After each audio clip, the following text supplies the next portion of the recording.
Le gouvernement du Burkina Faso et le Programme des Nations Unies pour le développement mettent en œuvre un programme de coopération pays pour la période 2018-2022.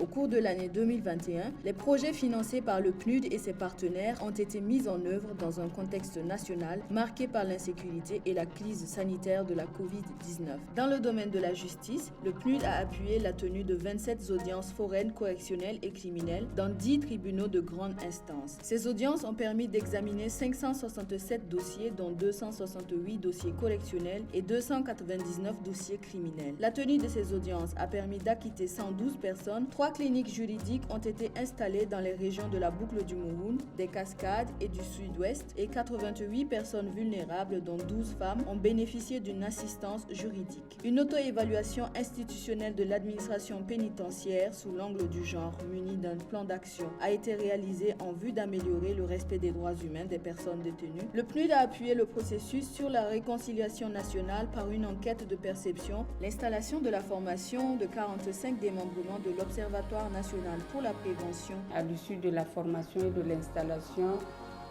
on a pu gérer de manière convenable, amiable, je vais dire, certains conflits. Par exemple, le cas des Peuls et Bouaba de Congolican où les gens étaient presque à l'affrontement. Nous avons été mieux outillés et nous avons compris davantage que c'est très important de prévenir les conflits, d'anticiper sur ces conflits au lieu de les laisser s'installer et courir après pour les gérer. Des pancartes d'information sur les actes délivrés par les mairies, leurs coûts et leurs délais de délivrance garantissent la transparence et la prévention de la corruption dans la délivrance des services publics.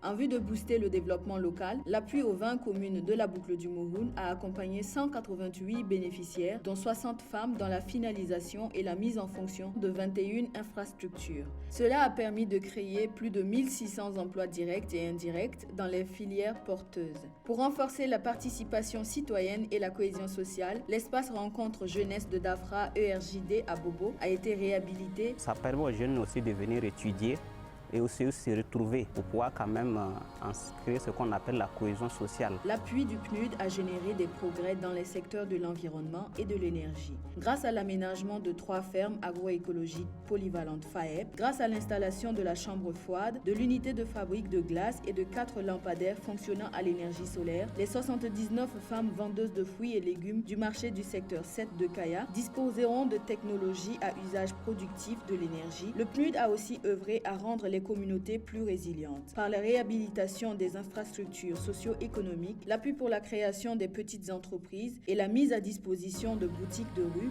dans le cadre des efforts pour la prévention de l'extrémisme violent, un cadre régional de dialogue a été établi entre les 137 jeunes des 52 communes des régions du centre-nord et de l'Est. Le PNUD a poursuivi ses efforts pour aider à stopper la propagation de la COVID-19 et à booster la relance post-crise. Le gouvernement a conduit une étude d'impact socio-économique de la COVID avec l'appui du PNUD qui a alimenté le nouveau plan de développement économique et social. Ces résultats ont été atteints avec l'appui de nombreux partenaires auxquels nous disons merci pour le partenariat.